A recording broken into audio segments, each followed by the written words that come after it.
So we were last talking about this notion of cultural capital and the three major categories that it falls into. I want to just be sure to indicate that you understand clearly that all of us have cultural capital to some degree.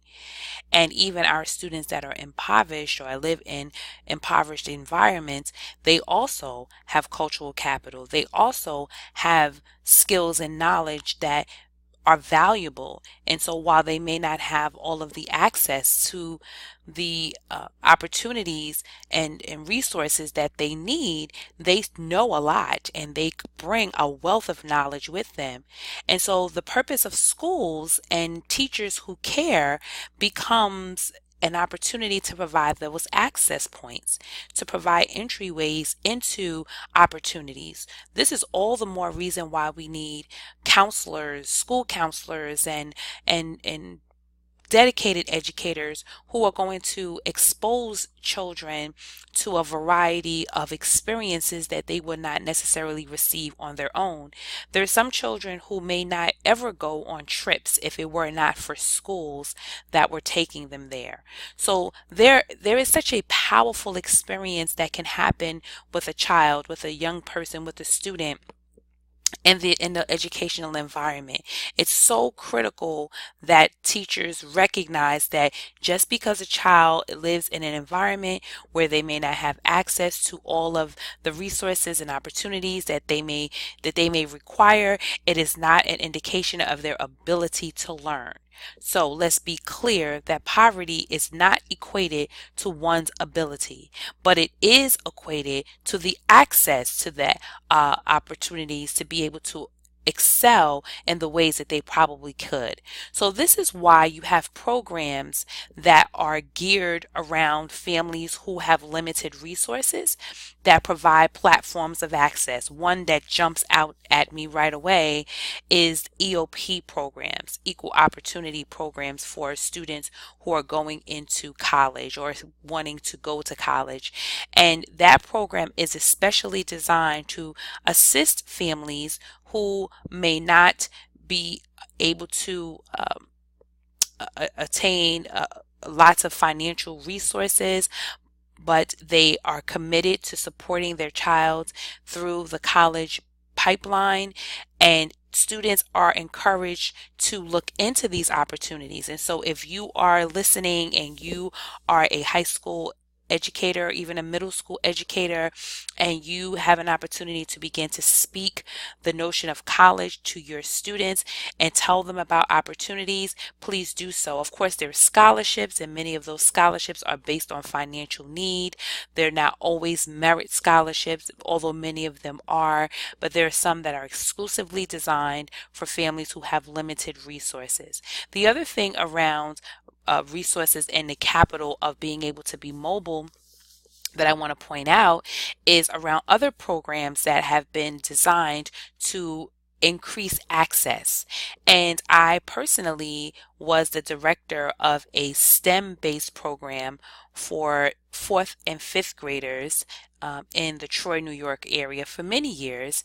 And that program really focused its attention on students who were of minority backgrounds and also coming from low socioeconomic backgrounds. The reason for that is to increase the number of students who have access to STEM programs, to increase the number of students who have access to quality national board certified teachers who are really worth their weight in salt, if you would, in terms of their knowledge base, and they have an extensive amount of knowledge. This is important to point out because in many cases, some of the least qualified teachers are placed in the most impoverished environments. Now, let me make this caveat, and I want to be very clear that that is not always the case, and I am in no way, form, or fashion indicating that there are teachers in the in low income environments who are not qualified. I'm not saying that, but I am saying to you that in terms of research and the statistics that have been collected around where the most qualified teachers are placed, in many cases, they send the ones who have the least amount of experience in the schools that have the greatest needs. And so I wanted to just point that out. Here's some important points around poverty. It can affect anyone. It's a human situation. It is not relegated, as I mentioned at the very beginning, to anyone's race or culture, background, gender. Anyone can find themselves in poverty. Anyone can, because there are situational poverty, poverty situations that arise, and that someone can find themselves in that condition. It's important that we do not stigmatize our students based on parents' financial resources. When your elementary, middle school, high school student comes into your classroom, they are not their parents. They are not the reason for why their parents make or do not make a certain amount of money. And in many cases, the parents have been sort of stigmatized, and they have been victimized because of their lack for whatever reason. But it's important that teachers do not make judgments and be careful of how they're speaking to people. You want to be respectful of a person's situation, and if you can be helpful, be helpful. And it's really important that we do not stigmatize or penalize children for what their parents have or do not have. Poverty is not an indicator of academic success. I mentioned that moments ago. Just because someone does not have the finances does not mean that their brain cannot comprehend information. And all too often, many have made an assumption that there's a correlation between the two. That is wrong. That's completely erroneous. The amount of money in someone's pocket has nothing to do with my ability to comprehend. So let's be careful, let's be clear, and not making those types of connections. The United States education was not necessarily developed for economically disadvantaged individuals. It was initially designed for the elite. And so this provision of resources, Title I and Title IX, which has to do with gender-based education, but other resources around supplying support for students that are in special education or English language learners or those from low socioeconomic backgrounds. These are new programs that the United States Education Department has had to put into place to be able to really support public school education. We know in our current climate that's a different conversation, and it has been going on for some time now, but we want to recognize that the United States Department of Education was not necessarily designed for those who are economically at disadvantage, but it was designed for those who are elite. That is not our current condition. Most of the kids who go to public school are not of the elite background. We can be agents of change, but changing the way we think about poverty. That's how we can be agents of change, by changing the way we think. But changing the way we think about it is important. So the way we are even having this conversation around cultural capital and funds of knowledge, and recognizing that there's a difference between situational and generational poverty, these are all ideas around our understanding of education, understanding of how poverty affects it, understanding how we as teachers can be proactive in our approach of just lifting our own biases around who's impoverished and who finds themselves there. So I want you to take a couple of moments, and I want you to jot down some of your reactions. You've heard a few points here that haven't been a whole lot in just a short period of time, but I think enough just to make you start thinking. And so what are some important ideas related to the poverty in education that are looming for you? Take a couple of moments and jot those thoughts down.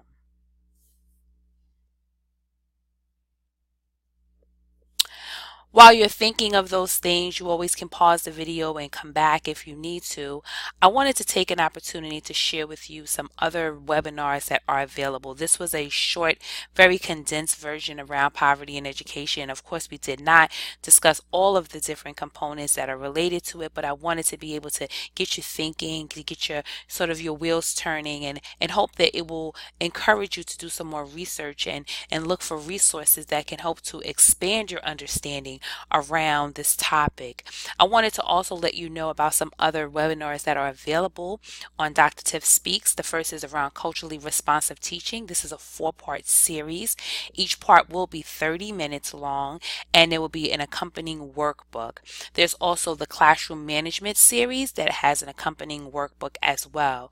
There's a webinar on academic language and mathematics, and this use of word walls to teach and extend learning. This is just 4 4 of several that are available, but these are the 4 that will be readily available to you. I'm going to be starting with that first one that you'll see a listing for, as well as the others, and I'll have some broadcast dates for them so that you can see when they will be available for you to participate with and to take part in. I wanted just to give you an overview of who Dr. Tiff Speaks is and who I am and what I do. Dr. Tiff Speaks is a virtual educational consulting agency providing support for teachers, for students, and for parents. I also provide some face-to-face professional development and training for organizations. So I go into school districts, individual classrooms, nonprofit organizations. Anything around teaching and learning is definitely my area of interest and research and expertise. Some of the topics that I cover are around diversity and inclusion, and this diversity is part of this umbrella for even poverty. When we're thinking about the diverse populations in our classrooms, students of poverty certainly fall under the umbrella of diversity. There's also a major curriculum around culturally responsive teaching, as you saw listed on the previous slide. There are topics surrounding curriculum development, and so not only do I help teachers to write curriculum, to think about how they are using it effectively, but also to think about the integrated components of their curriculum. I provide instructional support by way of coaching. I also coach coaches, so instructional coaches. I work with them in their buildings and provide support around strategic thinking and planning, organization of curriculum, development, instruction, all those things. And the content areas that I focus on are around STEM, science, technology, engineering, and mathematics, and then exclusively math and literacy. Those are also some combinations. So I wanted to thank you so much for chiming in. I hope that this resource has been beneficial for you. I hope that it has caused you to think a little bit deeper about the topic of poverty in education, and know that there are additional resources available to you. I invite you to take a look at my list of webinars that are available, and invite you to participate and to take part in them and to download them and to see how they can really enrich your learning scheme. And so we know that as teachers we must be constantly learning, constantly growing, constantly getting better. So I wanted to just take a moment to say thank you so much for your time, for your attention.